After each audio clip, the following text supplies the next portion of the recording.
5 years ago today, one of my dearest friends died. He passed away.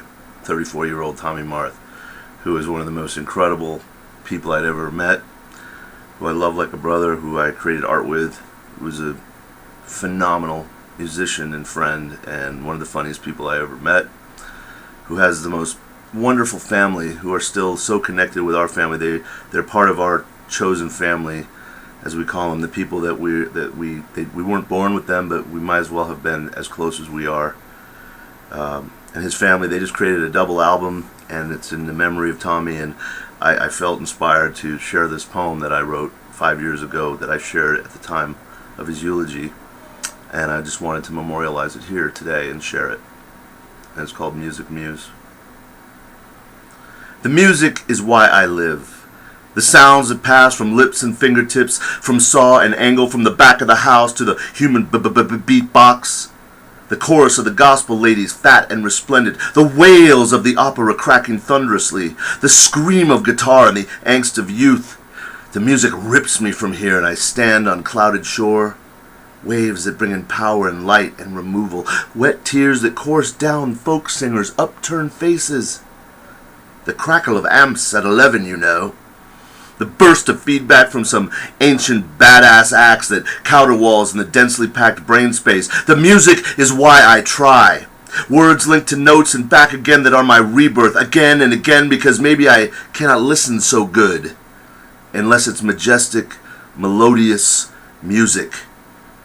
My whole life framed in some heavy metal ballad, some country song, some rap extravaganza, some potpourri of sound. I pinpoint the map of my existence on hard rock and urban rhythms, and my memories are like notes and half notes and quarter notes traveling through the staffs up and down and in and out like my breath.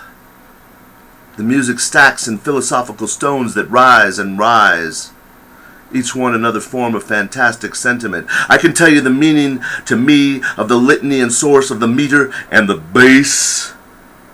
The music is why I love. Enraptured by the moments that are snapshots of experience, the whole gamut baked in the mind of some artist somewhere who felt this way too, and now, through new wave cliche or death metal pounding, or soft, slow soul, or through warbling croon, through tinkling piano or drifting strings, through whisper of air across reed, and always drums, staging the whole ensemble, the breakdown, the crescendo, the orgasm. I cannot imagine a world without the truth of music.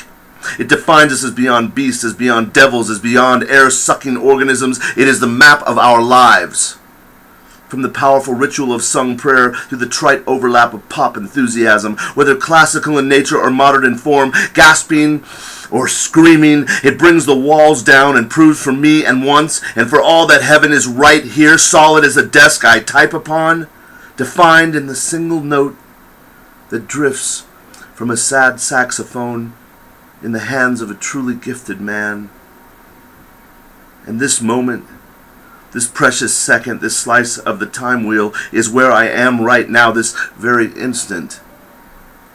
The note drifting up and up over and over, this one note that defines and occupies my heart and soul, a gut-wrenching, head-pounding moment that is made of sex and magic and belief and life. It's baked in a war cry and tempered in the fire that is at the direct truth of every great thing that ever was. This one note that plays on and on now. My poem, a tattered shard in the hands.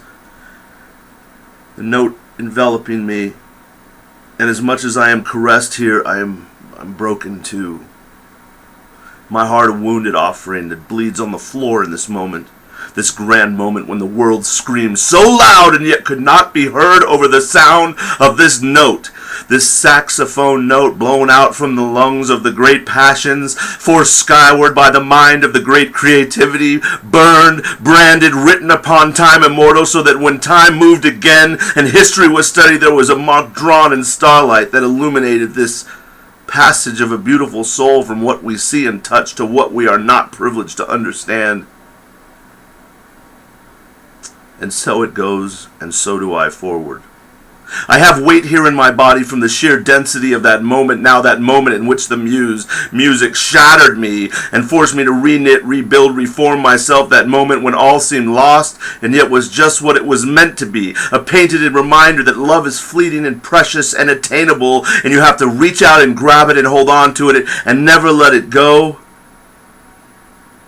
You have to keep the moment frozen in perfection in the locker of yourself and cherish the mere fact that it was there for a breath in your lungs.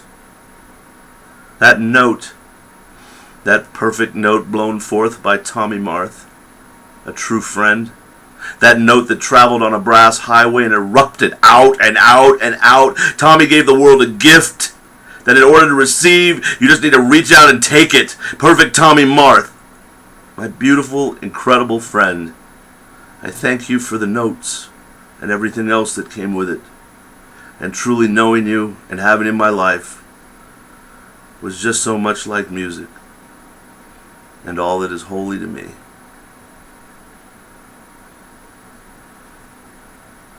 God bless and rest in peace, my friend. See you on the sunny side of the street.